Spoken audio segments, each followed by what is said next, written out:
We are live.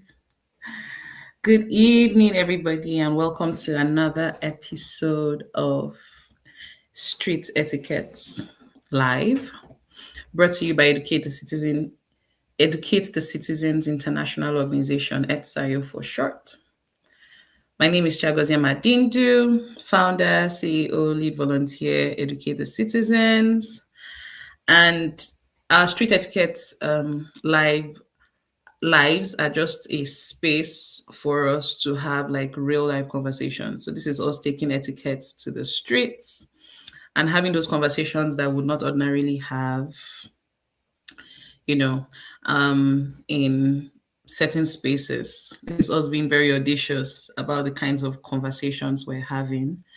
And I'm just really excited because this conversation is one that is really dear to my heart. Today, we're going to be having a conversation that affects more people than we even care to acknowledge. And I'm so excited that we get to have this conversation. And today, we're going to be talking about disability etiquette. We're not talking about pity. We're not talking about charity. Just a culture of dignity and respect and how to inculcate that into our everyday actions when we deal with people living with disability. And today I have a guest, as always. So excited because it's someone I've known, it's someone I've watched, and has witnessed how much growth she has experienced in her life and how impactful, her life has been.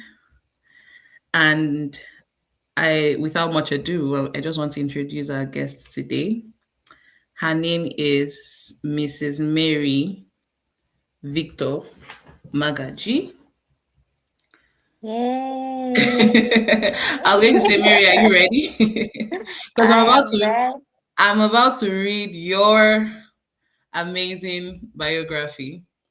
So Ms. Mary is a legal practitioner and a human resource professional. She was admitted into the Nigerian bar in 2015.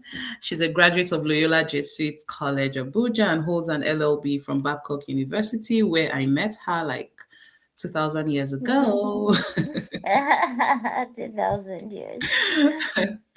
Mary has practiced law, built a career in human resources, and continues to break barriers in spaces where people living with disability are often excluded. I just want to pause and say I've had like in-depth conversations with her about what she's doing, and it's truly amazing, honestly, Mary. And I'm not saying it to psych you up. I'm sure you know I mean what I'm saying, right? Beyond her professional career, Mary is a disability rights advocate and humanitarian.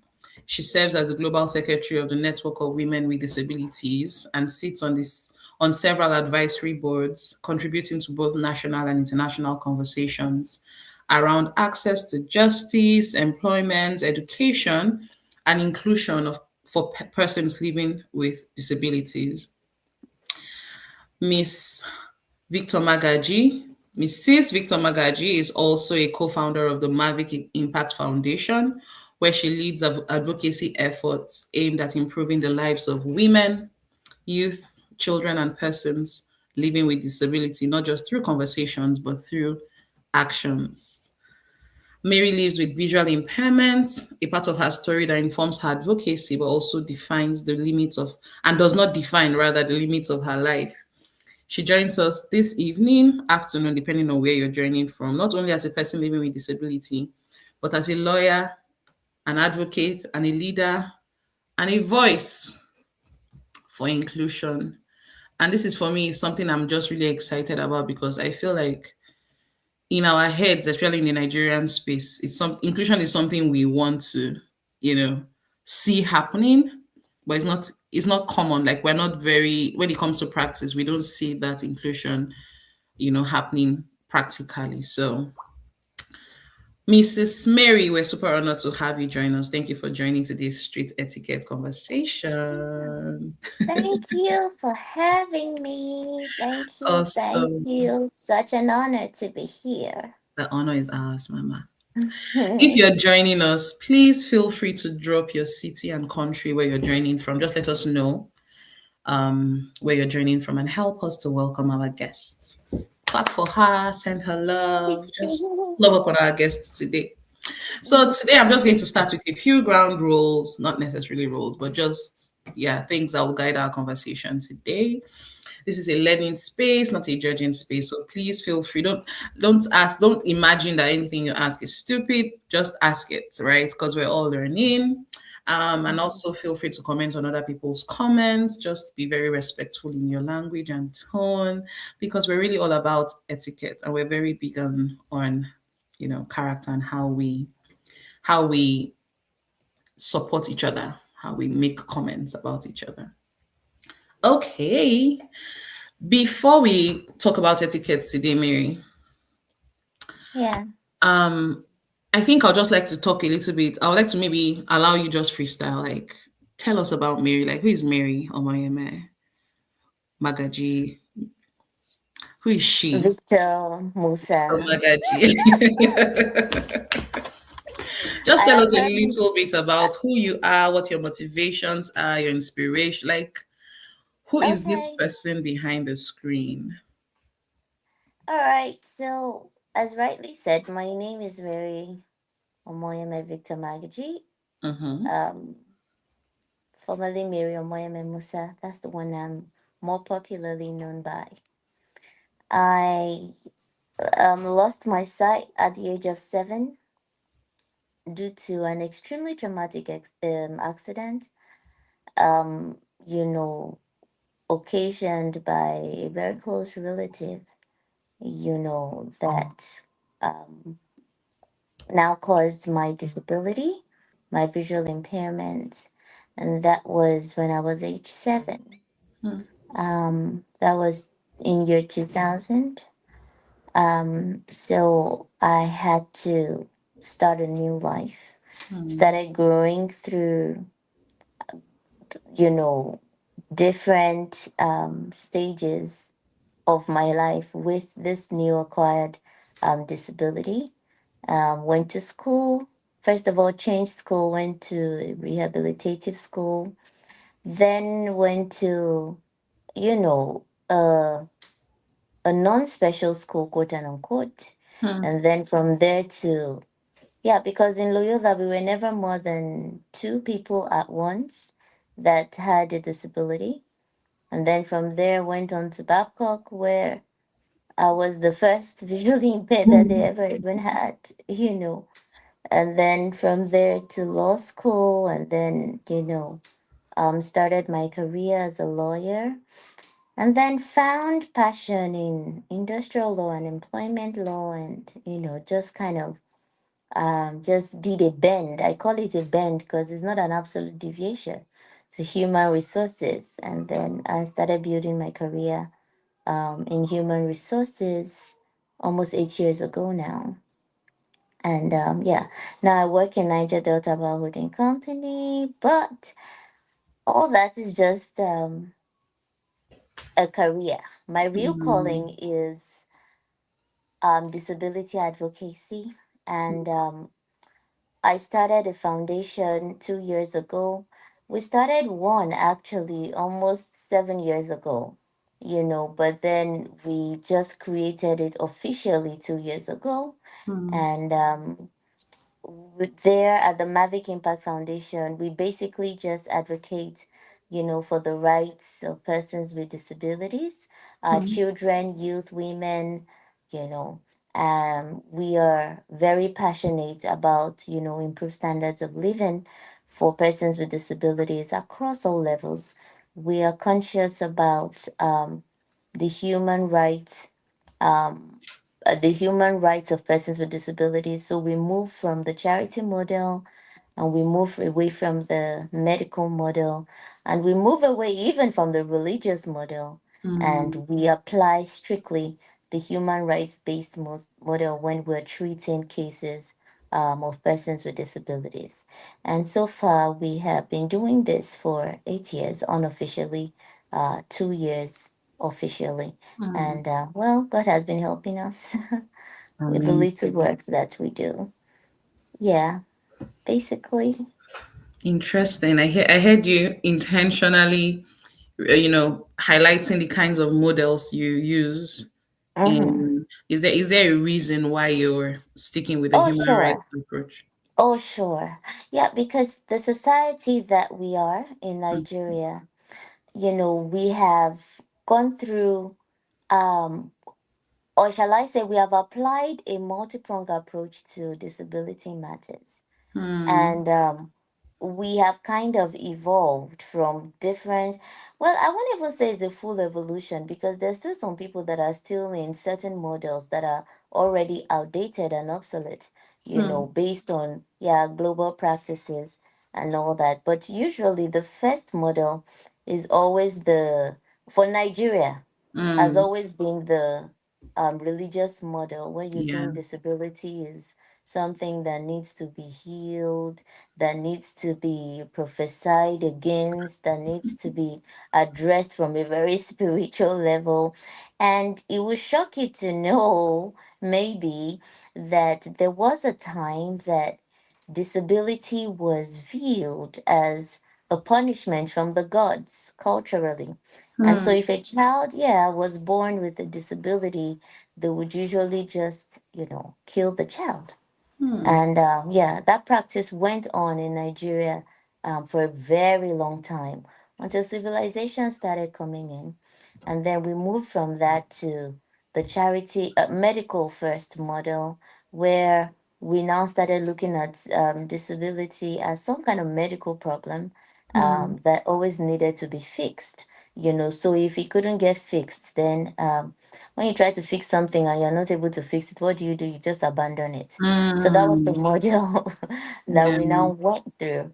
And then from that, we went into the charity model, where you now see disability as an object of charity. So when you see a person with disability, you're dipping your hands in your pocket, you're looking for that wretched 50 naira Mm, or 100 naira, something to just give hand to this person, mm, because you feel like persons with disabilities need these handouts, and that's what they live by. mm, But then we now are advocating that the world has left that model, and we are now mm, in the human right based model that mm, acknowledges that every person with a disability is first a person.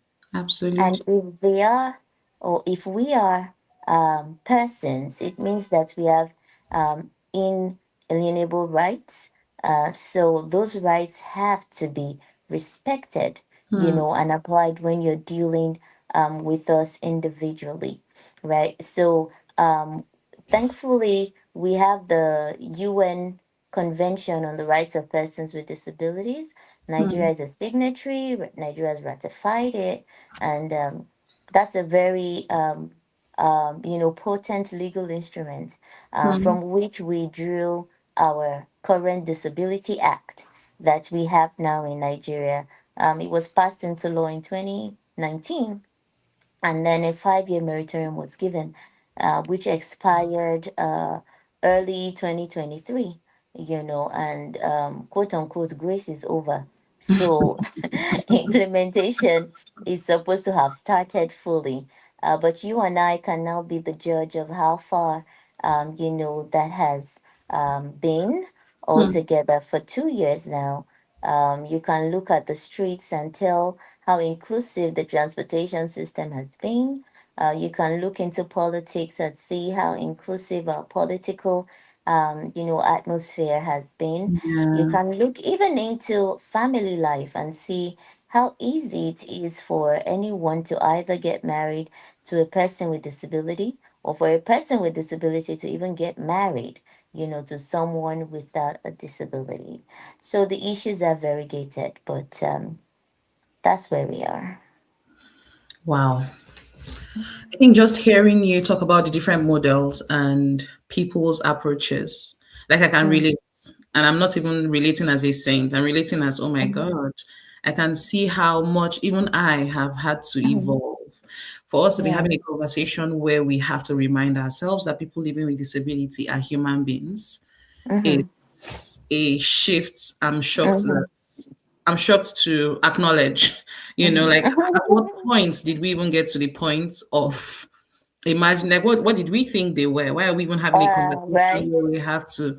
aliens. remind ourselves, and it's being a shocking reality that we're thinking of people living with disability first as human beings. Mm, I mean, I'm saying all of this to say I'm so excited that we're having this conversation. And for me, like we've been talking about even offline, mm, it's just a rude awakening about the mm, conversations that need to be had, and about how um insensitive society generally has become. I'm also mm, just on that side where I'm also balancing it with the kinds of progress I'm seeing happening. For us to even mm, have spaces like you mentioned the United Nations. mm. Um, Oh, I didn't even mention there's also an African Charter on Disability Protocol. exactly. That, yeah, that's one kind of, brings in the um disabilities that are peculiar to us, Ah, like albinos, yes, like mm, some specific disabilities like that.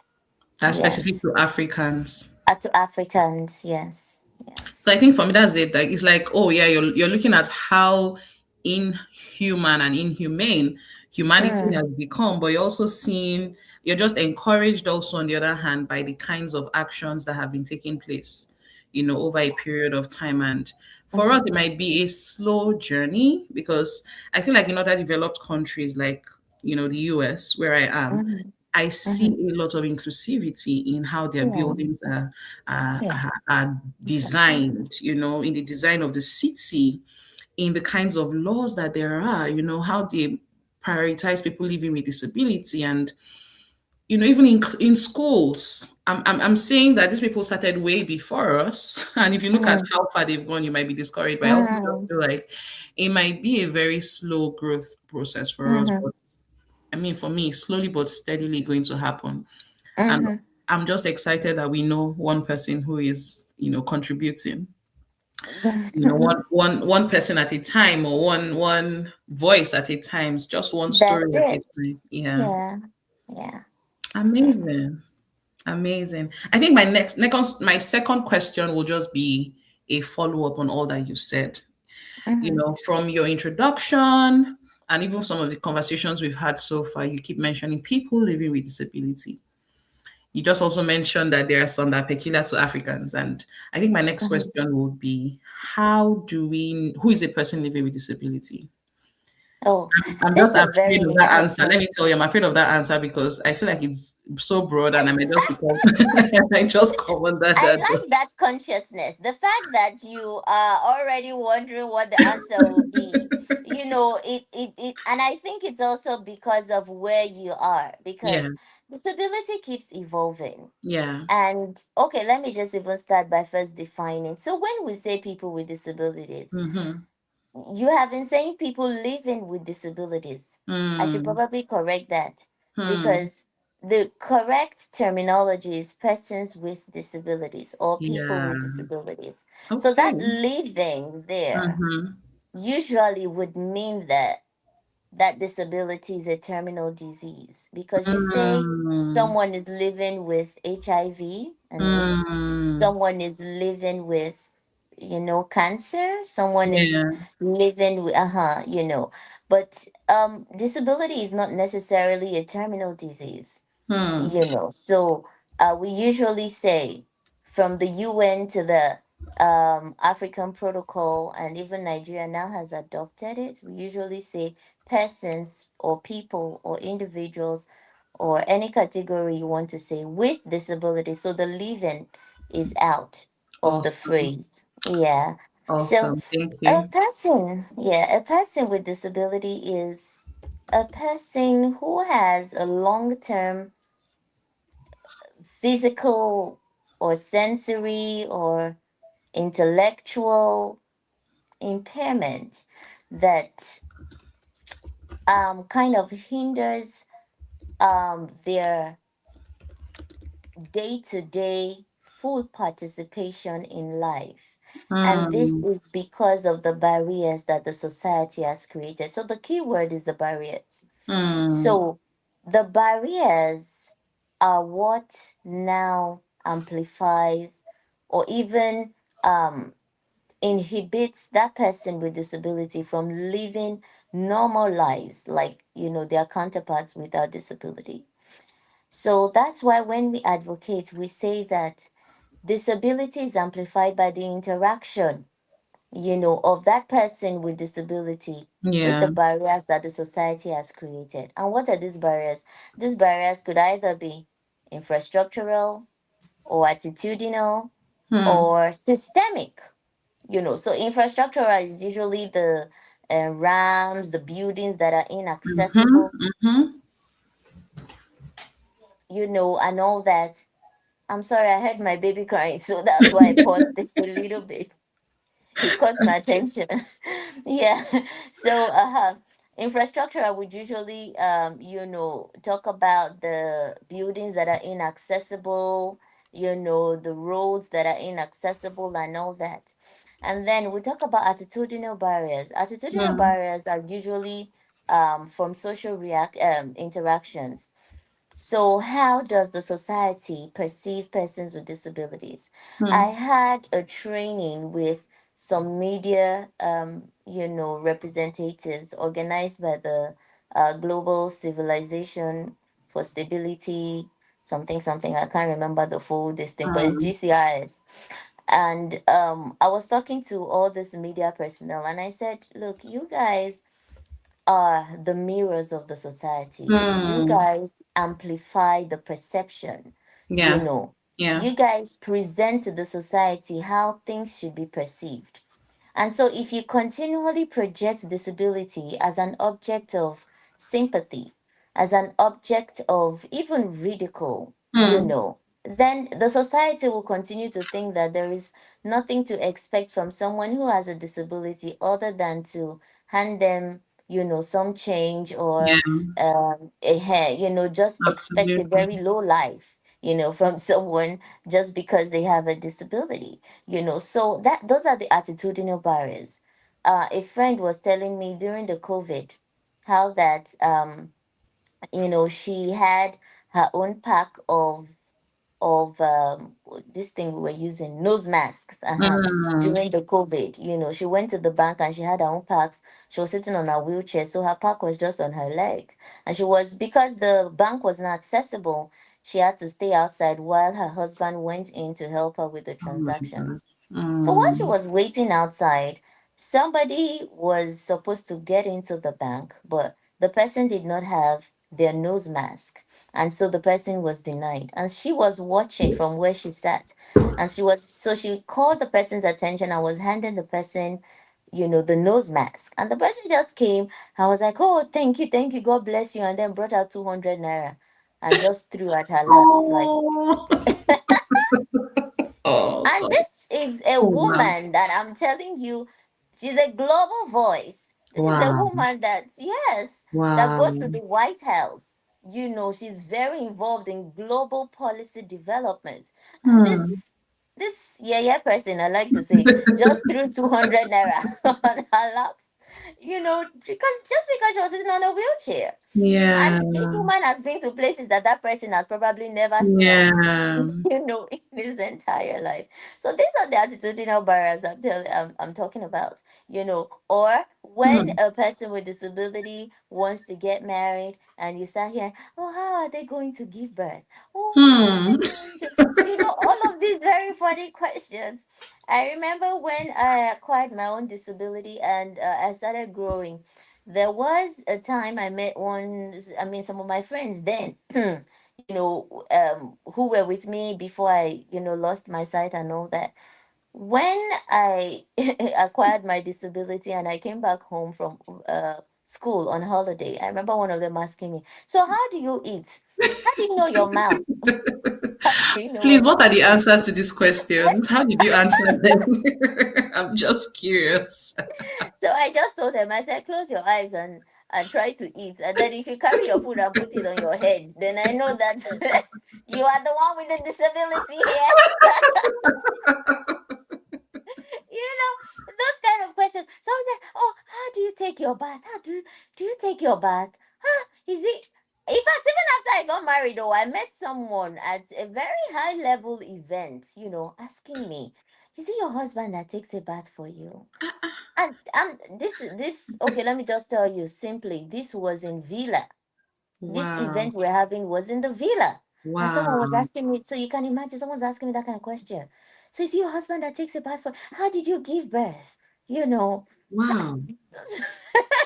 Like, did you tell her, not blind or blind? I didn't quite, you know, I don't know. I don't know. you have to start saying things like, my brain is not blind or it's just my eyes, Some of those questions, you even feel embarrassed for the person. I know. Mhm. That's to tell you how illiterate the society is, especially with regards to disability. And Hmm. then, yeah, shifting from attitudinal barriers, we have the systemic barriers. And Hmm. for me, those ones are very huge because that's really where I focus my advocacy as, especially as a human resource practitioner. So we have been talking about access to employment for persons with disabilities. The Hmm. law provides that 5% of the staff strength of every institution, public and private, must be persons with disabilities. Hmm. But when you walk into organizations, you can barely find even I 1%. know. And I even my know. organization is not even exonerated from this. You Hmm. can barely find 1%. And they will tell you things like, they don't have provisions, they don't know, we don't know how we're going to handle. We don't I always say the employer is like the father, the employees are Hmm. your children. It behoves on you to provide a Yeah. conducive environment for your Yeah. children to thrive. And there Absolutely. is no such a thing as, oh, it's easier to do with persons without disabilities than there's not a thing as that. Not a thing. Hmm. You are the employer. What does it take? What does it take for you to employ? Imagine if that was your child, your biological child. Would you start giving those kind of excuses? And guess what? And there was a report by McKinsey, I think that was in 2004 or was it 2003, that Hmm. said that the society loses $6.3 trillion when we exclude persons with disabilities from economic activities. 6.3, Wow. yes, 6.3 Wow. trillion dollars that we lose annually. So you can imagine when you are not employing that person with disability, when you are not empowering that person with disability, Hmm. there's a cascading effect. At the end Hmm. of the day, we suffer together as a nation. It's not just that person with disability that is being punished. The entire nation is going to bear the brunt, right? Hmm. So I mean, people will say, oh, inclusion is expensive. And I say exclusion is extravagant. Hmm. Because losing $6.3 trillion compared to how much it's going to take you to do what? To get a computer, so that your visually impaired staff can, Hmm. work effectively, or build, a makeshift ramp, or install elevators, or, all of these things. I mean, the margin is so wide you can't even compare. So I Hmm. think we just need to kind of like awaken our sense of humanity and really understand, that these are rights, right? These are rights. They're a Hmm. matter of justice. They're a matter of justice. They're a matter of inclusivity. Inclusivity is not charity. Inclusion Hmm. is not an object of, I don't know, pity party. It's Yeah. a matter of justice. It's a matter of right, and it has to be fulfilled. We have to move, from understanding that those days are gone where we now see this, where we used to see disability as something that, oh, the gods have punished this one, or what does this one have to offer, what is this one bringing to the table. We have people with disabilities scattered all over the world that are doing extremely well. Why? When you investigate, you would understand that the society, starting from the family, has actually built a strong and solid support system for them to thrive. But then when you see Absolutely. the ones that are not thriving, you look at them and you can understand that they don't have solid support systems that will enable them to thrive. So rather than blame them and make them feel like they are not productive, why don't we work on eliminating all the barriers so that we can create a conducive place for persons with disabilities to thrive? Yeah, so where did we start from? Okay, we're trying to define disability. I think I have defined the disability, and I have explained the barriers, that Hmm. persons with disabilities normally interact with, that kind of amplify or even deteriorate um their impairment. Amazing. Yeah. You see how you said we need to wake up our humanity. I Mm-hmm. think that for me is like the summary of it all. It's like, Mm-hmm. but you see that question where you said, "What if it's your child?" And I was Mm-hmm. thinking to myself and saying, I don't know if that's even a good question because I also know that there are people who have children with Mm-hmm. disability who don't treat Mm-hmm. them well. So that's not even a good yardstick. Mm. Well, you're telling someone, what if it's your child? And they're like, oh, please, my child is locked up in one house. So Well, don't even that's ask me for true. that, That's true. So I feel like Mm-hmm. a higher standard would be wake up your humanity. Like, can we Right. get back to a time or a place or Mm-hmm. a state of mind where we're kind at the very Mm-hmm. least? Can kindness just be our approach? Can we start to Mm-hmm. look at people Mm-hmm. as people? Mm-hmm. You know, I was Mm-hmm. listening to I've forgotten who the person was. It was a woman who was talking about. I think she was asking a question, and she was just basically saying, "When was the last time you looked at that person who you threw your charity money at? Like, can you remember that? Like, it's good that Mm-hmm. you're giving. It's good, oh, like we applaud you for giving. Mm-hmm. But when was the last Mm-hmm. time you stopped to really take in the facial features, the That's true. expression? Like, when did you last look at that person you threw money at? That's so true. And Chichi, you see, that's why using the correct terminology sometimes is very effective. Yeah. Because when people say, oh, disabled people, you bring Mm. forward the disability before the person. That's why Mm. during our advocacy, we are very, very, conscious and Intentional. emphatic Mhm. Mhm. on ensuring that the proper terminologies are used. So some people will say, oh, this crippled person, or this lame person, or this, all those kind of funny Yeah. terminologies. But we say no. You say the person has a mobility impairment, or the person is sitting Mm. in a wheelchair. Mm. That woman on a wheelchair, Mm. not that crippled woman, not that blind woman, that I lady with know. visual impairment. You understand? Or that lady with hearing impairment. Some people just say that deaf and dumb. That's very Hmm. insulting. That's Hmm. denigrating. And that is so derogatory that it's almost a crime. The UN Yeah. has struck it out, African Charter has struck it out, and even our disability has struck it out. Those terminologies are outdated. They're insulting, they're derogatory. We shouldn't be using them. The correct Wow. terminology in whatever you say when you want to address a person with disability, the appropriate thing for you to do is to bring the personhood forward before Yeah. the disability. Absolutely. That also does something to your psychology. It reminds you that this person is first a person. you Yes. know Yes. yeah, Yes. that's the point, to remind you that this person you're about to deal with is a human being first before they have a disability. So good. So Yeah. good. And I'm just hoping I wish this video goes viral. I wish we have conversations like this in Yeah. churches.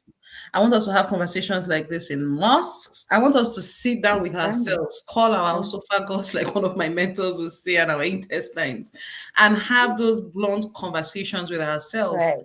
And then Right. after that, make the change. Because sometimes we talk the talk, but we don't walk the talk. You We don't don't walk walk the the walk. talk.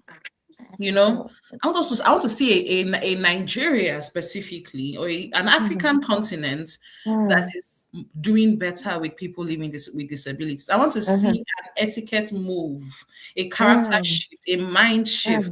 Mhm. Mhm. You know, Mhm. I want us to start to be more mindful. And this is, Right. and for me, it's not just about people with disability. It's Mhm.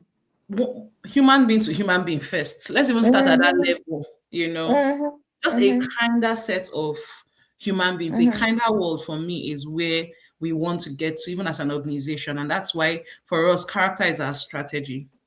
In Right. ETCIO, we're very big on having conversations on everyday manners. How can we do Mm, things differently? How can we pay more attention to our character? The mm, last conversation we had was how can our character as individuals, like my own personal character, affect mm, how I interact with people and the overall, like you will say, cascading effect on other people's mental health. mm, Today we're mm. doing it with persons with disability. In fact, the And next you guys are doing so much. I went through a few of your videos. This is a lot. It's a lot of work because I feel like our society needs more of this kind of, programs. There's a need for etiquette education among the citizenry, to be honest. Because I feel like we are not just losing our values, we are losing even basic life principles, just basic human principles. yeah, yeah. We're losing out on so much, and it's not even, with arithmetic, what do you call arithmetic progression or geometric progressions, Mm, exponential progressions. Yes, we absolutely. have gotten to the place that we do things that we can't even imagine the animals will do. I But know. those are the things that we have gotten comfortable doing, you know, so that the things that are supposed to be normal now look Abnormal. extremely odd. It's very funny. It's unfortunate, God honestly. help us. I agree. Yeah. I agree. Someone had even said the things you're doing are bigger than etiquette. Don't call it etiquette, call it values Mm. education. I'm like, Really, okay, really, I agree 100%. now when I you say agree. etiquette, people think of fork and knife. And most times when we have our Yes, videos, people are like, our presenters, our hosts are always like, we're having conversations beyond the use of fork and knife. And maybe moving into Mm. the new year, we'll probably start to think about rebranding, but it's a whole mind shift. Oh And yes. for us, our vision is, especially because we work with, our focus is on educated people.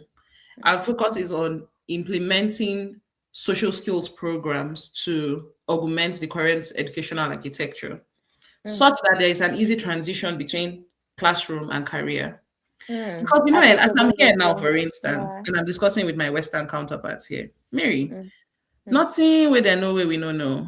I'm saying it in Mm-hmm. very yes, yes. I think the biggest advantage they have is that social skills.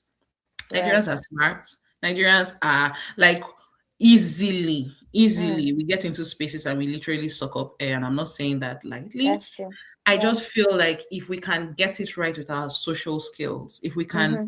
deal with Mm-hmm. social awkwardness, if you have like Right. confidence to speak well and Right. introduce yourself, if someone teaches you, if it's included in our educational system, like we were Mm-hmm. I mean you went to back up and you saw how towards the end of our academic experience, we started to have Mm. like conversations about what it would look Okay. like, Yeah. Mm-hmm. get The employed. transition. Mm-hmm. Mm-hmm. Yes, they transitioned us. Yeah. And I remember leaving and saying, I had this experience because I went to an expensive university. But Yeah. what education should be, education should mold me to Mm-hmm. thrive in the outside Right. world. That's Like true. when I come out and I'm speaking, it's not just my phone that should give me away. My That's character true. should show that, okay, this person went, That's true. through the four corners of a classroom. This person went through Mm-hmm. education. Mm-hmm. So education should Mm-hmm. make me a holistic person. And character Yeah. for me is a huge part of it. Yeah. And that's why we're Yeah. having this conversation, Yeah. honestly. Yeah. So we can Yeah. be That's educated, and then true. when it comes to persons with disability, we're now like bush people. Do you see where the problem Mm. is? And you're like, Yeah, I because thought you were that's the right exposed. way to actually look at it. Yeah, I That's thought the you were right way to look exposed. at it. I thought you went to school. We should look at ourselves as bush people if we're not able to relate. Yes, because that means we lack social quotient now. If Yeah. we're not able to relate with persons with disabilities or the vulnerable, Hmm. at any point. I mean, try to imagine relating with a child and Yeah. you're doing things that you're expecting the child to understand, to be responsible enough to understand, and the child is just a child. I mean, Absolutely. who would eventually look stupid between you and the child? You are the one that will eventually have to adjust yourself to come down to the child's level. You understand? So Absolutely. yeah, I think I like that. I like what you just said. We are the ones that are actually the bush people if we don't know how to Honestly. relate, Honestly. with persons with disabilities. If our education does not translate into having these conversations, then shame Yeah. on us. So And if we that's come up why I with like what there's this British school in Abuja now. when we had a meeting with the former British High Commissioner, Mm-hmm. Miss Katharina. She was telling us that her daughter in their school, they just started teaching them sign language. And so they have, Mm. yes, it's now Amazing. part of their syllabus. And I'm like, imagine if every school can just, take this on to ensure that sign language is part of your syllabus, because Hmm. you will have to, you might just have to interact with someone who has a hearing impairment. What do you do? Hmm. What do you do when you get to that bridge? Mary, You start I'm even feeling for myself because, to be honest, I don't know what I'll do. I'm not looking. even equipped. To be honest, Yeah, that's I'm not true. equipped. We did. Whenever I'm on the plane and they're doing their demonstrations, number Yeah. one, me, I can't even see what they're doing. But at least I can hear what they're doing. I can hear what they're saying. But Yeah. I always imagine the person who has a hearing impairment and is on the plane is doing the drama. Hmm. And the way they do those things, they do it really fast. It's Really not fast.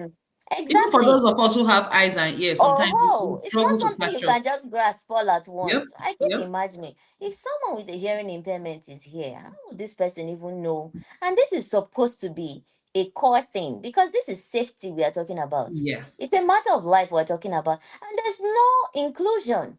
It's like Oh, nobody's signing, nobody's. Do you get these things are supposed to be viewed as global best practices? But some people unfortunately still look at it as, oh, it's gonna disfigure our work. It's gonna that's very unfortunate. really disability is taking the global stage right now. It's Hmm. taking.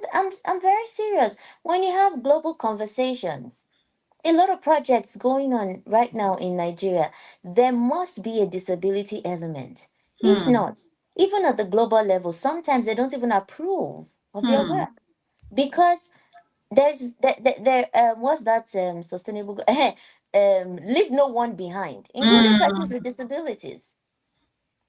So everybody must be carried along. Wow. Everyone must be carried along. Wow. Yeah. Wow. Maybe I'm excited, honestly. I'm learning. Absolutely. I also am seeing places where I can do better. I won't even lie. Mhm.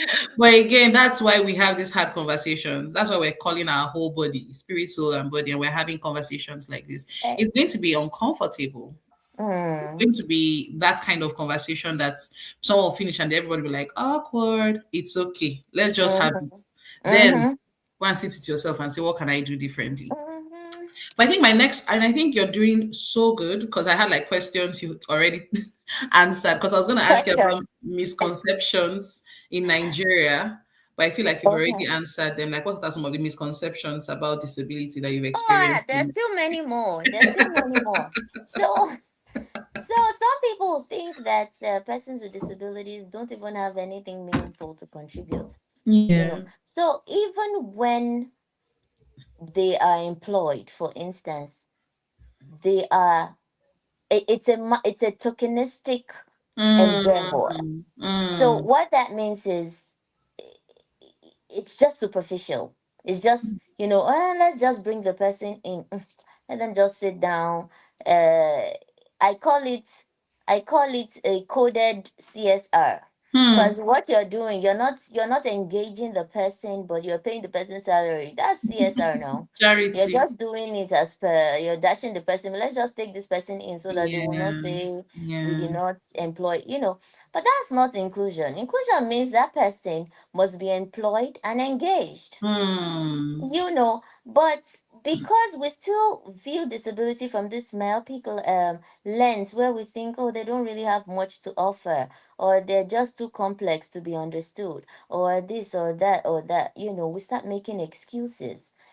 So because of that, we cannot even process how we can enhance their productivity or Hmm. even enable them, create, that environment, Hmm. for them to thrive.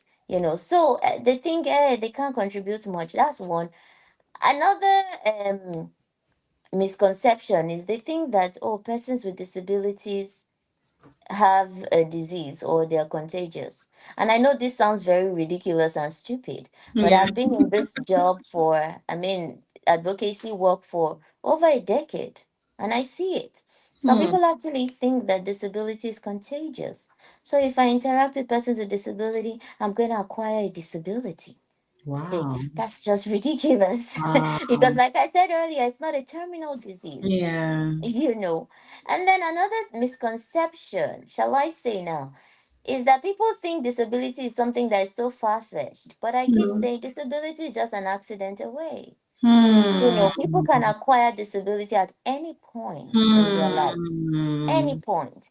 And Chichi, in America now, diabetes is now a type of disability. So when you feel, Interesting. I realized this when I was pregnant, and I shared this story with you now backstage. Hmm. How we wanted to, So the form that we were filling, the disability form that they gave us, had something like that. Wow. And diabetes was one of the categories of Wow. disability. And I said, you see that? If that's the case, so that means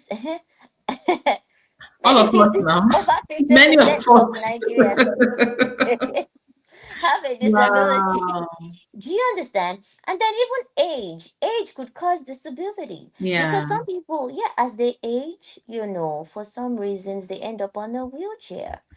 There's a former head of state in Nigeria currently that is on a wheelchair. He didn't Oh, see it coming. He didn't see it coming, but now he's on a wheelchair. So disability is not that distant I topic that, know. oh, it can happen at any point. We have seen people who just slumped in their houses or who just fell, and Hmm. that was it. They ended up on a wheelchair. Hmm. There's also somebody I know in the disability community. She and her husband acquired a disability on their wedding day. As they were driving from the reception venue, they both had an accident, and now they're both on a wheelchair. They didn't see it coming. Wow. Yes, so that's how close it That's could be. very humbling, honestly, Mary. Yes, yes. So when we look at it as disability is their topic, it's not their topic, it's our topic. Because if we don't cover that pit today, you never know, you might be the one to fall in it tomorrow. That's how I'm dicey disability could be. I'm just going In to my add my colleague. She's joining us and she's joining on the stage and joining us online now. Okay. Please don't let me disrupt your thoughts. I think where we are right now in the live is like the everybody needs to hear this. So please Mm-hmm. don't stop. I'm listening to you. Yeah. So we had people, okay, look at it now. In Nigeria, for the past over a decade, we have had terrible insecurity issues. And during these episodes, people have been maimed. Hmm. I know somebody who lost their sight because a stray bullet, he was just going to church, and a stray bullet hit him in his eyes, and now Hmm. he's totally blind. Hmm. So you see, it's not, the point is, it's not something that is that distant. It could happen Hmm. at any time. That's why we Absolutely. all need to be prepared, especially as a Yeah. society. So Yeah. when we are pushing for the enforcement and the implementation of these laws, it's not because we want to cater to the vulnerable, as if the vulnerable are this set of people that are created specially. No, it's because anybody can fall in the category at any point in time. And Absolutely. so we have to be ready. Hmm. It's like the second coming of Christ. Say, be prepared. It will come like a thief in the night. Disability can come like a thief in the night. So Absolutely. you Mary, need that's to be very ready. humbling. It's Yeah. very humbling. And if I think for me, I feel like that should even be like a t-shirt, something you put on a t-shirt, on a banner. Yeah. Because it's In my very in my true. organization, it's on our banner. Disability is an Yes, accident away. it's an Beware. accident away. Yeah. Because I wrote it now and I'm displaying it. I just said disability is an accident away. Be kind. Mm-hmm. Because sometimes it looks far-fetched. You know that Yeah. story. I don't know if you've heard the story of the animals in the barn Hmm. where they came and they said, oh, that the pig came and said that the master wants to kill. I heard them talking about killing, an animal, and they're like, oh well, Hmm. pig, deal with your matter. And they killed the pig, and guess what? Hmm. I think they said, um, wait. So the woman in the house was sick. I think the Hmm. chicken was the first to raise an alarm. She was like, "Oh, Mm. they're coming to kill us. They're coming to kill me because they need to do like chicken soup. You know that feel better Mm. soup now that they make." Okay. Yeah, so everyone was like, "Oh well, chicken. Sorry, deal with it. It's your business." Okay, now Mm. chicken don't die. They're about to eat chicken. It's Mm. still chicken's business. Next thing, Mm. there are more guests coming in. I think the woman dies at some point, but next thing we're going. So things are happening, and before you know it, the cow, the pig, Mm. everybody, it starts to climb up and it starts That's to true. become Yeah. everybody's issue. Yeah. So when we Yeah. have the smallest and the what we call them vulnerable in the society complain and Mm. nobody is listening, it feels very convenient. It's like Mm. they're just an Mm-hmm. insignificant few. But like you said, it could be anybody, and Yeah. we can all climb to that point at any time. Yeah. And you see sometimes, which is unfortunate, is that it gets to that, it has to get to that level before people are attentive. It has to Yeah. get to a point where a former president, for instance, cannot get into a Mm-hmm. bank. Then we start having Mm. conversations about access to Mm-hmm. banks. But it You see shouldn't that? be. It It shouldn't shouldn't be. be. We It should be shouldn't be. sensitive enough that a child, and I'm saying a Mm-hmm. child because they're like the youngest, smallest people in the Mm-hmm. community, has Mm-hmm. a discomfort, and we rally to say, how should this thing not? Like, you shouldn't wait until you can feel it. Right. And this for me also plays into a conversation I'm having consistently these days about Mm. empathy. We're not a very Yeah. empathetic people. We are not Yeah. trained that way. Nobody talks about Mm. empathy. We're Mm-hmm. more our focus is more on resilience and moving forward. And Right. that's why when people go through things, because we haven't done a good job at being empathetic, we don't know how to offer empathy, we don't know Yeah. how to And be then we start sympathetic. making negative comparisons. Yes. Yes. Which is You even hit going on to two bring me to the points. next question, honestly, Mary, because I remember when I met you, I think when 200 or 300 level, and Mm. we became roommates. I remember Yeah. just watching you and being in awe at how you could do stuff. So while I want to laugh at people who are saying, "How do you take your bath? How do you eat?" Can I just confess that I also wondered myself, like, I remember at one time, I think you were going to Biodun's room, and I just saw you open the door. I was like, "Ah, Mary!" You're like, "Don't worry." And you were holding the wall and climbing upstairs. I was like, "It's a lie. Let's go, not gonna fall down. No, my hand no deal. Like I was not around. I was not there. You know." Anyway, so Can you sorry. see me? Yes, I can see you. It's Oh properly my God. What positioned. happened? Was it from me or from you? I think it's from you. Oh my God. I hope that was not a call. I'm so sorry about that. Ah, just went off. Okay. Thank God we're That's back now. okay. So I Okay. often wondered how those things, and for context, I was Mary's roommate in uni. She will wash her clothes, Miss Ify. Miss Ify is here, by the way. Welcome, Miss Ify. Hi, good evening. Good Thank you. evening. Sorry Yeah. for coming in late. It's I okay. didn't I didn't want to disrupt the life. That's why I just kept my So mouth. I'm enjoying it. So that's okay. I'm giving context. I'm saying that Mary and I were roommates. I think it was wow. 200 or 300 level. Yeah, And 300 she will level. iron her clothes. She will wash her clothes. Like, Wow. the only thing she did not do is travel by leg. If you put her in a car safe, she'll be able to smell the air as we're moving from Mowe to Ikeja to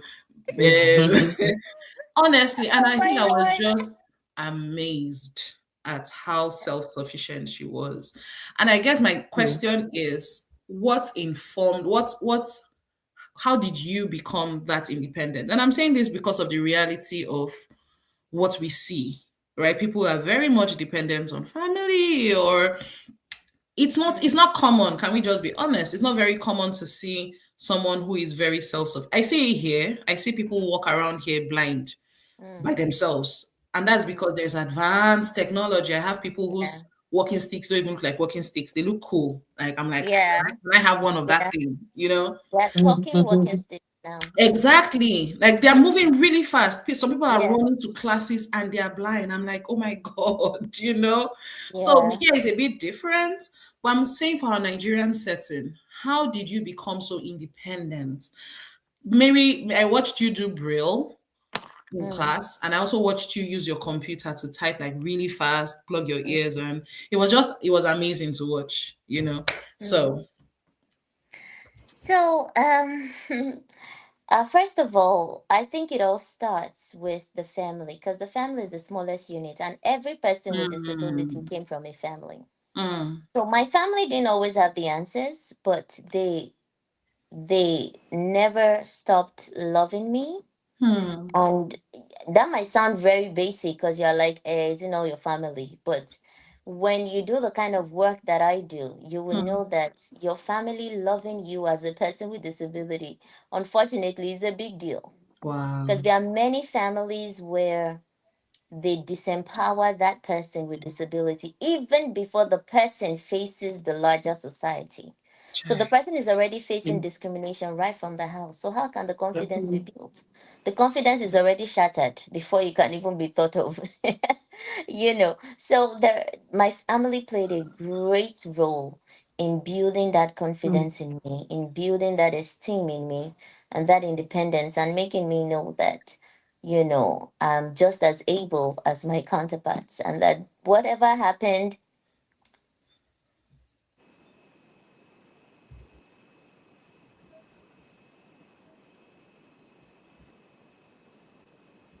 Next one. Either network or your phone is interrupting. It's funny how we keep wearing red and red. Mm. Mm. Oh my God. Mary, are you okay? Maybe call came in. Sorry, what part are you on now?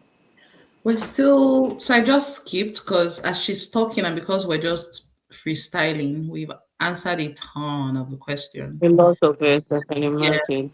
So I kind of merged 5 and 6 Mm. together. Let me check up on her. hello, Chichi. I'm here. Oh my God, I'm so sorry. It's a call, and I was trying to end it, and the thing just wasn't ending. It's okay, Mama. So annoying. Sorry. Oh yeah, you were saying talking about family.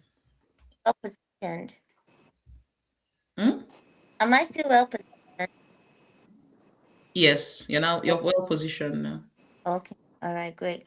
So, like, my family helped, immensely to build that confidence in me, and so because I wasn't treated differently at church. Because the truth is, when a person acquires a disability, or anybody who has a disability, whether born with it or they acquired it, there is always this sympathy that kind of disempowers the person. I don't know, some people think it's empathy, but you're disempowering the person when you're not even expecting excellence from the person. So if the Yeah. person does, you're like, hey, the person has tried. Mm. If you please check your phone.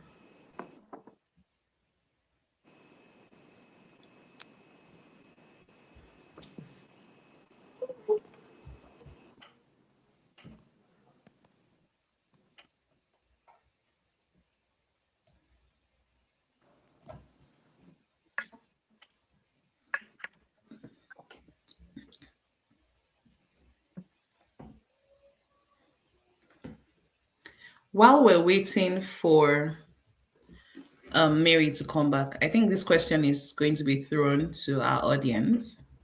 And I just want to know what's one habit you're realizing you need to unlearn? Because I mean, I've been confessing already on the live, but Hello, what's one Chichi. habit? Yes, we can see you. We can see you. Can you hear us? I was just asking the audience while we're waiting for you to get back, what's one habit they're realizing they need to unlearn? Something that you're from what you're saying, what's something someone is realizing, oh my God, I need to change this. This is not function. This is not working, Okay. with the information I'm gathering right now. So Can please you feel see free me, to Chichi? post. Am I back? Absolutely. Yes, you are. Oh, You're back. why? Can you hear us? Hello. I can hear you. Can you hear me? If you can hear me. Yes, I can hear you loud and clear. Okay. Mary, can you hear me?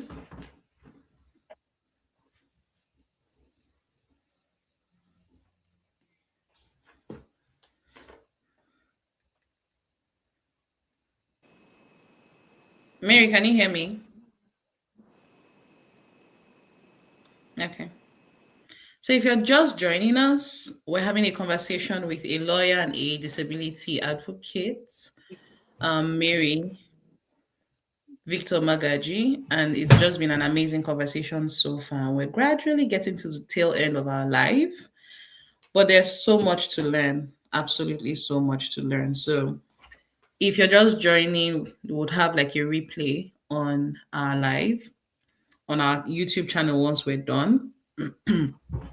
But we're at a point where we're asking Mary how much support or what factors have played into her being just as independent and self-sufficient as she has become, So I'm going to bring her back on stage and she'll be joining us. Welcome back, Mary. I am so sorry. So we were supposed to have a class. There's this mentorship class I do on Saturdays by Oh, 8:30. So that's what they were calling me for. I'm so sorry about that. I just put my phone on do not disturb now. So okay, let no me problem. just continue. Yeah, so my trail of thoughts. Right. So yeah, Family. my family helped me build that confidence. And okay, so yeah, I was talking about excellence. Mm, So there is this unspoken or unwritten, what do I say, law, mm, where you see persons with disabilities and you don't expect too much from them. So we yeah, call it patronization. That's yes, just yes, patronage. yeah. So when they do something very little, you're like, oh, you've done so much. You don't need to stress yourself. See, the people with eye self, they've not even been able. You're just encouraging mediocrity. My family Yeah, never did that with me. yeah. Never. Hmm. Like I can literally tell you when I was secondary school and I'll come home and my result was not smiling the way my mom would want it to smile. Hey, and I will be punished. And another parent will look at it and be like, my own child did not even get up to 65% cumulative this thing. Eh. And my mom was like, that's not excellent. Absolutely. That is Hmm. not excellent. That's not. It's like everybody. How does that person say this thing? Or you say, so 10 students write an exam, and then the highest person got 3/10, and you are celebrating because you got 3/10. you know that kind of thing. So my family never made me embrace mediocrity in any way. They Amazing. never disempowered me passively or actively. So I just carried, that mentality into, life and, everything I did in life so that I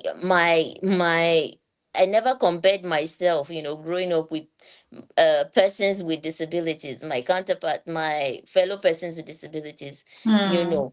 The beginning of my yardstick would always be the person without disability, how are they doing it? If they can do it, I don't have two Hmm. heads, I can also do it.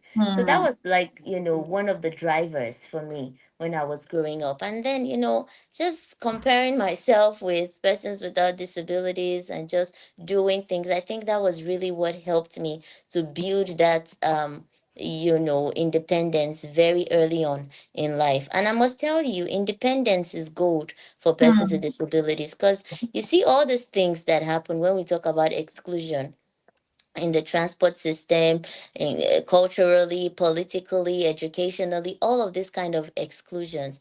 What they do in essence is to disempower that person with disability Hmm. and to make that person permanently dependent. Hmm. And there is no one person that wants to consistently be at the mercy of anybody. So Absolutely. once you are able to grant independence to anybody with disability, you have empowered that person. So independence in terms of maybe engaging the person in employment or maybe entrepreneurship or whatever would just make them have a voice of their own and be independent to do things, make decisions by themselves, live, a normal life, even have people, working with them, working for them, that's just gold, and that's where we really need to work, as a society and Yeah. as a people. Yeah. Yeah.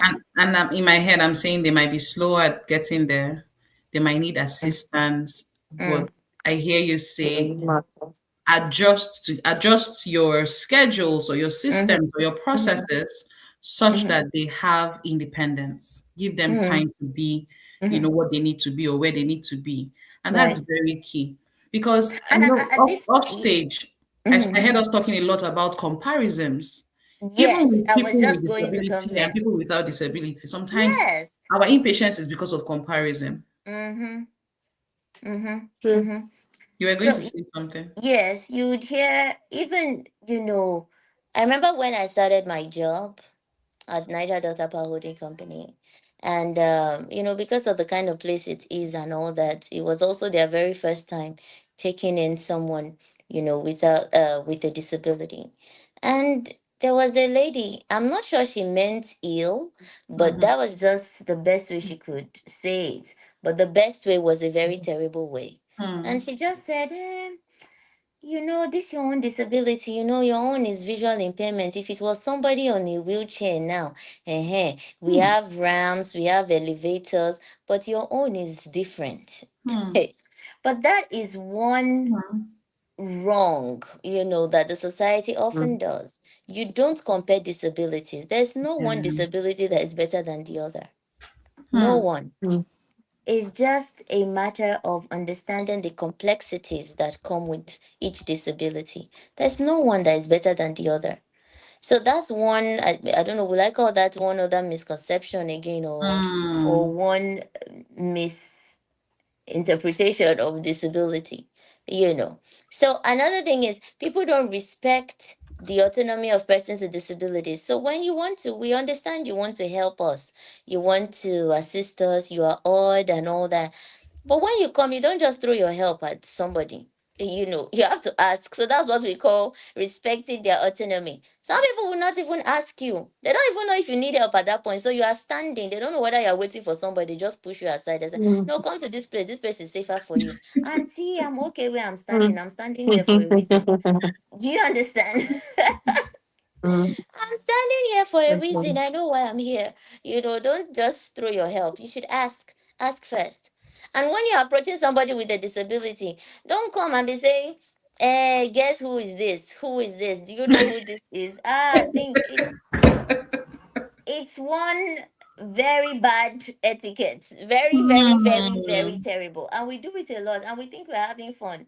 In some clients, a colleague went for this disability ECOWAS disability summit, and they were telling me how that when she came back, she was telling me how that, do I know some of these things are viewed, almost like a crime in these places. Yep. I'm like, really? I said, Yeah. these are the things we do here, and we'll be laughing. No, okay. Is it bio? I said, no, it's not bio. Okay, talk again, talk again. Okay, is Oh it my God. dio? I said, no, it's not. Do you know those things are wrong? You're messing with Yeah. the psychic of the person. Yeah. Yeah. So when you're approaching a person with disability, especially the one that has a visual impairment, don't come start saying, guess who I am, guess who I'm not. Just say, Hmm. oh, hi.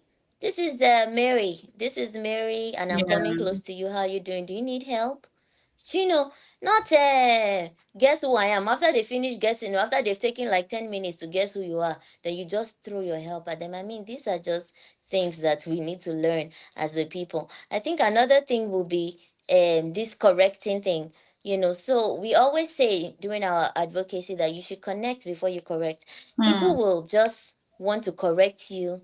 Don't do this like this. Oh, your slippers. Oh, your shirt. Oh, Hmm. and they just say it in a very undignified way. So Yeah. we always say, try to connect. Ask the person, are you aware that Yeah. your Yeah. whatever is like this? Yeah. Because I mean, people make, even persons without disabilities, they do silly styles these days, so you never Mm-hmm. know. The person Mm-hmm. might just be trying to be fashionable or trendy Yeah. by doing what they're doing. So you need to ask if they know, if they are aware of Yeah. that thing that they're doing. Yeah. Chichi, I can't hear you. Can you hear me? I can hear you very well. Can you hear me? Oh my god, Sorry, my network keeps have I been talking messing up. to myself? No, you haven't. We can hear you. I don't know what's going on, but we can hear you. Okay. Can you hear us? What's happening?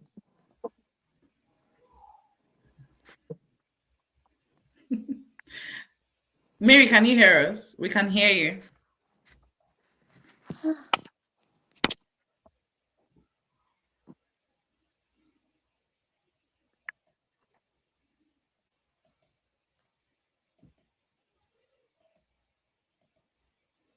Say something. Can you hear us?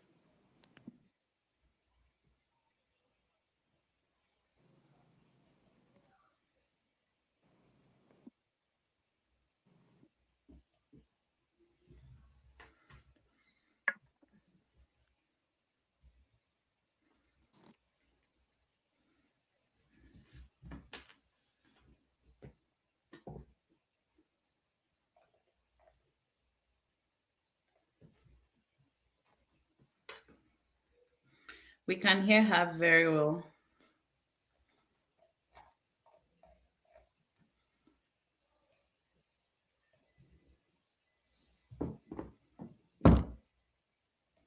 Okay. If you're just joining us, again, welcome. We're having a conversation with um, Mrs. Mary Magaji Victor, who is also a lawyer and a disability advocate. And today we're talking about etiquette, Mm. or everything etiquette revolving around people with disability. I just got corrected. You don't say people living with disability, you say people with disability, right? Because disability is not a terminal disease. They're not living with disability, they just have a disability. Um, I also, and just where we stopped right now was at the part where Ogonjoku, we see you. Thank you for joining. Where Mary was sharing with us some of the support she's gotten from family, and she's gradually just addressing issues or um, etiquette issues in our community, things we should say or not say, or ways we should act towards persons with disabilities, or ways we shouldn't act towards persons with disabilities. And it's honestly enlightening. I've just been sitting here and been identifying areas in my life, generally in my approach to situations like this, where I feel like I could do better. And if I just saw her also kind of answer questions 9 and 10 also somehow. I think you're muted. I can't Well, hear you. well, there's so much sound, there's so much noise. I was going to say that because sometimes we think we are offering help, Yes, but at the same sorry, can you hear the noise in my background? just a little Can you bit. hear any noise in my background? It's a little Okay. bit. Mary, So welcome. sometimes we think we Just are recap. Thank offering you. I help. We don't know were what's hearing you. happening. We I were Welcome kept back. hearing talking you. and talking. I couldn't hear anybody. Yeah, but we were So, hearing you loud and clear, safe, and enjoying ourselves. But sorry you couldn't hear us. okay. Miss Ife, you were recapping. Yeah, so I was saying that sometimes, when like, just like what she said, that what Miss Mary said is you have to ask for help because Yeah, sometimes we have to know how to yeah, help, the yeah. proper way to help. Miss Mm, Mary, I was saying that she just answered some questions that I had for you. You Oh, just gave me the okay. answer. Yes, talking about how to help, the proper way to help, to Mm-hmm. ask for help. Like when you want to help someone with disability, you just go Mm-hmm. straight to the point. Oh, get up and sit down. At that yeah, point in time, Mm-hmm. you don't even know if the person wants to sit. Mm-hmm. Sometimes you're stuck between thinking, do I give up my seat? Is it going to seem rude? Is this Mm. person going to feel? And then sometimes, even when you don't give up your seat, maybe you feel someone is on crutches, cannot really walk properly, and you feel like you need to give up your seat. But even when you offer that help, sometimes you get to, thank you, I'm good. And then you start to Yeah. feel some type of way, like, shouldn't I have offered? Mm-hmm. It's Mm-hmm. possible that that person did not even want to sit at that point in time. Person was Mm-hmm. very comfortable standing. and So we yeah. have Yeah. to know when to Mm-hmm. help. Mm-hmm. And just like you said, we should connect first before correcting, right? Mm, Yeah. Strike a conversation. And I feel like really people shouldn't be treated differently Talk to them. Don't. Someone is standing right next to you, and you're asking the person beside them, what's wrong with her? What's wrong with her? God Can she bless see me? you. Can That's she hear something I me? was going to That's come just super to. weird, and that's just so rude. Yeah. Like, you can literally just seduce yourself Mm-hmm. and speak with them, even when you feel they cannot speak. You have other mode of interaction. I think everyone will feel more comfortable that way. It's not going to be an awkward situation for you and for the person. If you Mm. feel they cannot say, "Oh, my name is," there are other ways they can interact. Even if someone will have to, um, explain to you whatever, but just to make the situation. Because if it was someone that was probably not dumb, maybe the person can hear you but cannot Speech speak, impaired. you definitely speak to the person normal. So just speak to, exactly. So I think the question I wanted to ask you that question because sometimes it's you just not know what to do at that situation, but you've already given us I think it's also answers. understanding the disability, because in the disability space we call different types of disabilities clusters. So there are Hmm. different clusters of disability. There is also one misconception. I told you there are many, so they just keep coming to my head. So some people think that disability is one homogeneous Yeah. term, so Hmm. everybody that has a disability has one particular need. That's so not true, Yeah. because there are different kinds of disabilities, there are different clusters. So I've also experienced what she was saying, where you will be in an event and someone wants to talk to you, and I'm with my aide, and the person is telling my aide, tell her da da da da da da da da da. So one day we went for an event and somebody wanted to talk to me about something, and the person was telling my aide, and she was telling my aide, please tell her da, da, da, da, da, da, da, da. So when I wanted to answer, I now told my aide, I said, tell her da, da, da, da, da. So I told her my own. So the lady now, she said, no, I can hear you. I said, but I can hear you too. Nice one. So I think it's just just being present. People are not present. Mm. Oh, you'll be shocked. People are not present. Just like that scenario you painted of, when last did you look at the person you were giving money and all that? People are not present. People just do things, out of their, minds. They're not really present. Because if you are present, you would observe that this person can only not see, this person can hear. At least if you Mm. are not sure, because we know that hearing impairment is an invisible disability, it's not something you Yeah. see at once. You can at least ask. You can at least ask, can she hear? Actually, you can ask.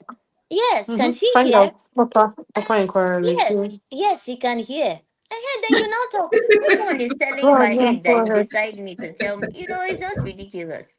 I just It's want to exhausting. reiterate that Mary, I can before you imagine. she said that she's gotten into spaces where people say, "Oh, how do you eat? How do you eat?" I she had to tell them that her brain is not blind. It's just her Mm. eye. Really, I mean, it's fun. Even my house here, some people Imagine come to my house from my church, from my office, and they're like, Mary, your house is so beautiful. How do you do this? How do you arrange your house? How do you? I'm like, hey, Ose, that. Ose. Like, Kind of God weird have questions mercy. that should not be asked. you I think know? it's multiple, it's multi levels because it's one thing to think it, another thing to actually say it, say it to the person's ear. Mm, mm, It's in mhm, different mhm, levels. mhm. Mm-hmm. True, true. You know. Even someone on the wheelchair. I have been in a situation where even someone on a wheelchair, somebody wants to communicate to the person and be saying, and be telling the aide, tell them this, tell them that. The person is Wow. just Like, on a can't you? wheelchair. The person can see I you. don't The Wow. person is understand. even looking at you like this Yeah. as Mm, you're talking. You say, tell them this. I mean, I So think we much. just need to be more intentional with our dealings. So much. Before Miss Ify came, you had talked a bit about some of the changes we would Mm, like to see in the educational sector and even in mm, employment, mm-hmm, amongst employers. But also, I'm just curious about what kinds of changes, etiquette wise, or maybe we should call it values wise or character wise, we would mm, love to see with our places of worship because that's mm, also one place where we have a lot of congregating. That's where people mm. Mary, that your laughter is from the bottom of your heart. So I'm just going to pause and let you answer. Yeah. So, currently, well, it's getting better in some places, but in majority of our worship, and I'm very sorry to say, especially, amongst Christians, so especially in Hmm. churches, Hmm. when the attitude, usually when they see a person with disability, is that, I've witnessed it sometimes when you're coming into church. I mean, you heard there's a beautiful program going on, and you're like, okay, let me go and attend. And then as you're coming into church, the usher just drags you from the hand of the person that is holding you and just takes you to the front so that the anointing can hit you first, so that your miracle can happen before others. Because the perception is that once you have a disability, you want to be cured. But Yeah. I wonder why, we don't even follow the footsteps of Jesus. Jesus never really healed anybody, just like he never threw his healing or his power at anybody. He always Hmm. asked. So he will Hmm. ask the leper, you Hmm. know, do you want to be healed? Hmm. He will ask blind Bartimaeus, what do you want me to do for you?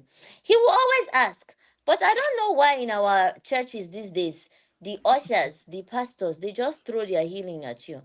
Do you know that there is somebody that I heard about in Ibadan? The man is on a wheelchair and he's doing really well. And they were having a program, a crusade or something. And they came and invited him. They said he should come. He's going to walk. Or when he gets there, the man of God that is coming is so powerful. Is so this, is so that. And the man said, no, if the man is going to heal me, then I'm not going. No. Oh. He said, why? He said, because I don't want to be, if I'm healed, how will I be getting the favors that I'm getting? Truly, that was what he said. So that's his own understanding. For him, he doesn't want to get healed because he wants to continue to get favors. Yeah. But for some other people, it might not just be favors. It might just be that they've gotten comfortable with it. So, but usually when they see you as a person with disability, they want to heal you. They want to take you to prayer band and cast out the demon of disability that is in you, and all of these very funny things that happen.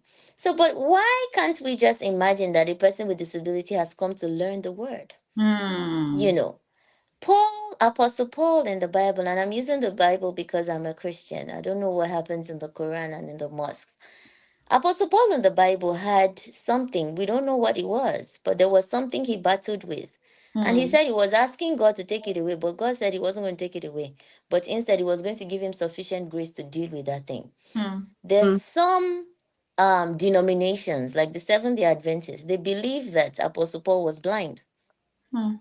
Now, that's a theological whatever. Me, I'm not a theologian, I'm not going into all that. But Hmm. I'm just saying that this is, if he truly was blind, he wrote how many, more than half, the books in the New New Testament. Testament. So why can't we just imagine that a person with disability has come to church to learn the word, has come to church to participate, has come to church to serve? Why must a person with disability come to church because they want to get healed or get cured? While there might be some of us who really, are looking forward to that miracle, I think it just boils down again to just autonomy, just asking, do you want to be healed? Do you want a miracle? Or are you fine the way you are? Because some people are fine. I think we just need to be more conscious, and I don't know, I can't overemphasize this, intentional with the way we deal. So even the churches and the mosque, they need to take the lead. Take the initiative in understanding that disability, stop viewing disability as some kind of thing that needs to be cured. Disability is just, some kind of human diversity. Yeah. So if we start Yeah. viewing it as that, as diversity, instead of, some kind of sickness or infirmity or disease or whatever, or even demonic attack that needs to be exercised, then maybe we will start treating persons with disability with more dignity in our respective Absolutely. places of worship. Absolutely. I like that. We should start to God is, I hope we I can should find start to view Can you disability. people hear me? Yes, we can hear you. We're hearing Yes, you. we can hear you. What is happening?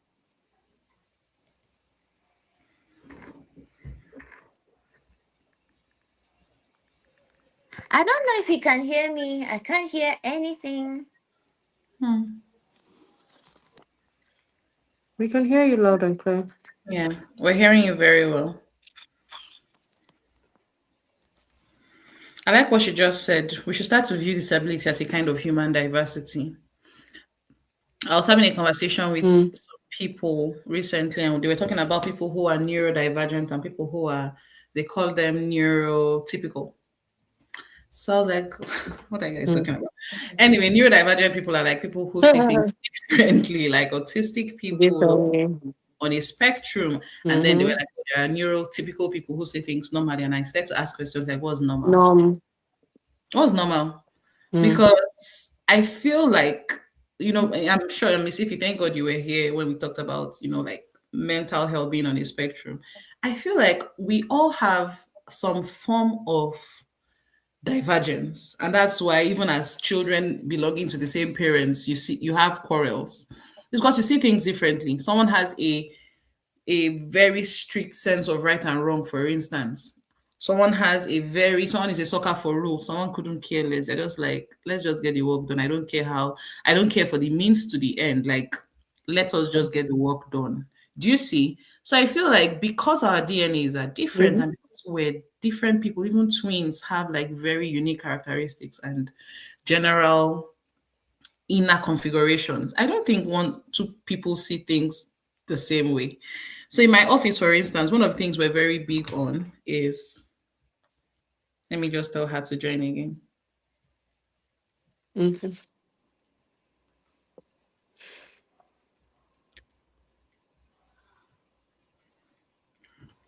One of the things we're very big on is we don't really use the word neurodivergent and neurotypical. We just are aware that people have different approaches to life. Right, definitely. If at all we have to use any of the neuro terms, let's all be neurodivergent. Because sometimes Mm. if you have a child who learns differently, if you're not careful, you're going to compare one child with the other, and you're calling one dull and you're calling one smart. But I'm not Going to realizing that some stereotype. children are smart with music and creativity, others are smart with book, and that doesn't make one better than the other. Do Oh, you my see? street smart. Yes, And it's okay to just know where people belong. And I was absolutely. having this conversation with someone earlier today. We're talking about choices and how a group of people will need to make a choice on a certain thing. And I told him, I said, everybody have their different ways.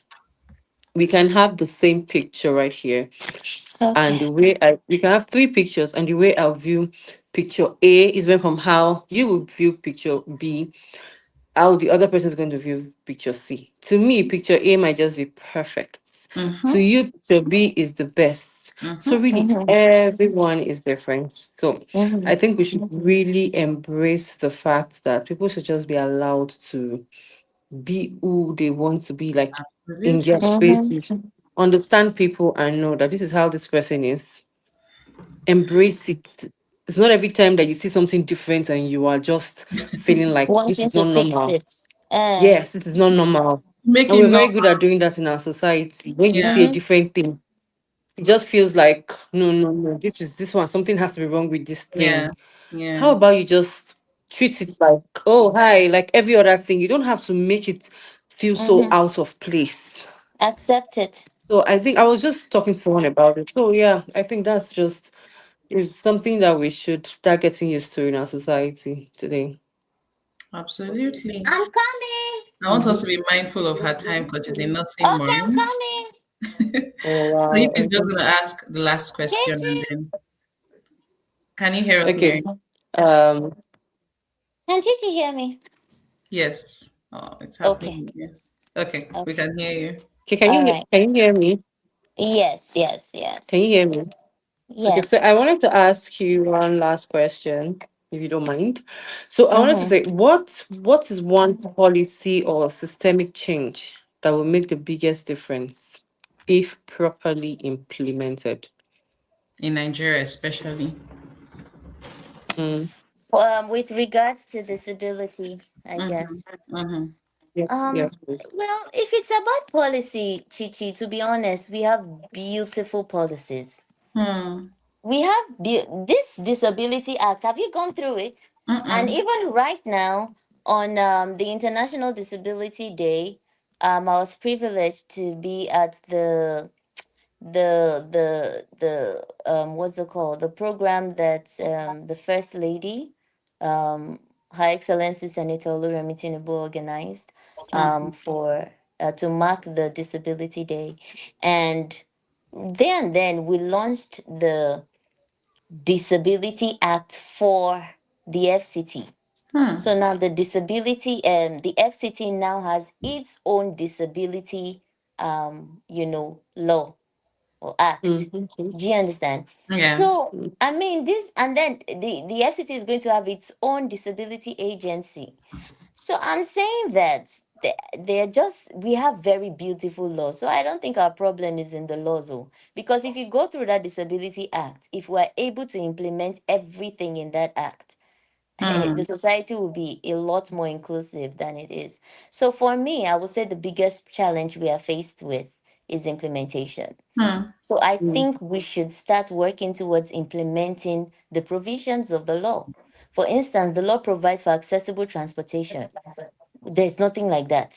Hmm. Persons with disabilities, especially those on the wheelchair, they Hmm. can stay at the junctions or bus stops for as long as forever. Because people don't even know how they can even pick up somebody with their wheelchair, or how they're going to fold the wheelchair, how they're going Fit to, into the all of car. these things. Meanwhile, these are things that are provided for in the law. Hmm. Do you understand? Mm. Access to employment to empower persons with disabilities. 5% of the staff strength of every public and private sector should be persons with disabilities. That's not the case today. Hmm. You understand? Education. Children with disabilities must be prioritized. That's not the same. That's not the case today. What else? Politics. Women with disabilities must be brought to the table. Their voices must be represented by them, not by anybody else, because we normally say Hmm. in the disability community there's nothing for us without us. So somebody Hmm. without disability cannot Another just go and mission. start making policies and contributions on disability when you are not even a person with disability. You don't even know what's happening. True. You understand? True. So I mean, if we can just as little as implement the laws, I think the society will be a better place for us, persons with disabilities. My baby is crying. My Oh. people are calling. Everything is happening back to back. So We need to even let me, you go. my head is in a different place right now. My mom is calling my name from the other room. Would you come and attend to this boy? Yes, please, we need to let you go. But I'm just And saying, is there I a think way he's for just trying people? to say, mommy, I've let you for so I long. Please come know, back. I know. If people wanted to stay Missing. connected with you, Oh, okay. how can people have, and I'm saying this because I know that I'm hoping that these videos get shared to the right people. How can people just Yeah. stay connected with you? Do you have like last words while you're sharing that? If someone is listening to you and they're like, oh my god, this person is such an inspiration, like, man, where Mm, do I even start from? Like, I don't even know how where do I move from here? So these mm. are maybe just an invitation to do like your final words. Tell us how to keep, conversing with you if people wanted to remain in touch with you. Okay. So, you can reach me personally, Mary Mavic, Marymavic, across Twitter, Instagram, Facebook. It's Mary Mavic. And then for our foundation, the Mavic Impact Foundation, you can reach us via, at the Mavic Impact Foundation across all social media handles, Twitter, which is now X, Facebook, Instagram, and even on YouTube. Yes. And then our physical address is at number one, OB Lulu Bricks, Guzape. For now, that's a tentative address that we're using for now. Okay. And my last words, I'll just say, the government has a lot to do. Currently, we don't even have data, accurate data, much less disaggregated data. Now, disaggregated data is going to contain, for instance, not just the number of persons with disabilities that we have in Nigeria, but we have so number of visually impaired, so number of people with multiple disabilities. Those kind of disaggregated data, they will help you to plan your interventions effectively. So that's one thing we need to do. I mean, the government needs to do. And then for that person with disability, accept your disability. Don't live in self denial. Because once you accept it, you start working towards being productive. Denial actually delays your responsiveness. So the um the longer it takes you to accept, I speak from experience, the longer it takes you to accept that you have a disability, the longer it takes you to even be productive, because you now have to even grapple with the complexities of your disability, adapt yourself, rehabilitate yourself, and then start giving back. Right. So embrace your disability is not a disease, it's not a death sentence, it's just a form of diversity. And to the society, if we think that disability is expensive, if we think that disability inclusion is expensive, disability exclusion, I promise you, is extravagant. Because if we're going to be losing $6.3 trillion annually by exclusion, I mean, it makes no sense. What is our national budget that we are losing $6.3 trillion, according to McKinsey? So, my last words would just be that disability etiquette. I mean, this is a very beautiful program that was organized, and this is something that the society needs to be intentional about, to making sure that we learn about how to relate with persons with disabilities and just build a just and a fair society for everyone, including persons with disabilities. Disability is not a charity case, it's a matter of justice. And justice must not just be done, but must be manifestly and undoubtedly seen to be done. I'm sure you know what I'm Coming talking from a about. lawyer. Mary, you're giving me goose pimples. Thank you so much. That was well Yeah, spoken. Thank you so much. We're going to let you go, and I just want to thank you again, yeah. for taking the time out of being a mommy. Is it some old And school slang? sorry, if you what do you say? Is this some old school slang? No, Is it's this a some old legal. school It's a slang? It's a legal Because legal I'm case. lost. management. Justice must not be done, but must be Okay. manifestly Oh, I see. seen to be done. I should go to law school then. We're seeing comments. Yes, she's definitely an inspiration. Someone's comment. Absolutely. Thank you so much, Mary. God Yeah. bless you. We're grateful. We will have this conversation more on a bigger Mhm. platform. And well done on all that you do. Please reach Thank out to you so her. much for coming. Thank you very much. So, this is On my all bye her bye. Thank you platforms. so much for having me. Thank God you. bless you. Okay. Bye. Thank you so much, our Bye. amazing Thank you. audience. We enjoyed it with you. Thank you for sticking with Bye. us through the many ups and downs with network. We're going to have a replay Okay. on our YouTube channel. So sit back and be expectant just in case you join in late. That's okay. We'll have a replay. Thank you, Miss Ify, for your time, taking time away from mommy and all the many things happening in your Thank life. you. This is all that we'll have from us this year. We'll see you guys in the new. Merry Christmas Next. and a happy Compliments of the new season. year. Compliments of the season. Ciao, ciao. Bye. Let me end the stream.